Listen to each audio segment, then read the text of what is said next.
I'm Liz Zaylande, and I want to tell you what cleaning your closet could possibly have to do with meeting your ideal mate if you're looking for true love. If you are going to create or manifest something, including a relationship, you need to have the space for it. The space in your head, the space in your heart, and the space in your life.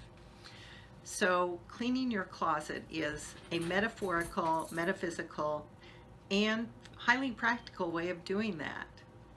For example, before I met Scott, this was one of the things I did in preparation to make space. And in coaching clients now, this is something that I recommend. To use one example, when I was coaching a client, Reba, who had been longing for a relationship, and she had been longing for so long that she had really come to the conclusion that there are not any good ones out there, and if there are, she sure wasn't meeting them. So when I asked her, if you were to meet Mr. Wonderful and he were to come stay the weekend with you, is there a space in your closet where he could hang his clothes?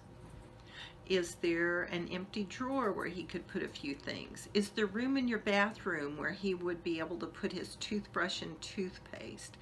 Where would he park his car if he were visiting you? Is there time in your schedule for him right now? Her answer to all of these things was no. So when I suggested that she needed to make space for this not yet visible Mr. Wonderful, she thought I was totally nuts, which is not a bad assumption, but not applicable in this case. But despite that, she followed what I suggested, and she cleaned out her closet and made some space for him there. She made space in all these different areas, including her calendar. And within 4 months, Reba met the love of her life. I'm telling you, cleaning your closet is better than wishing on any star. I'm Liz Zaylande, and I'm here to help you. Thanks for listening.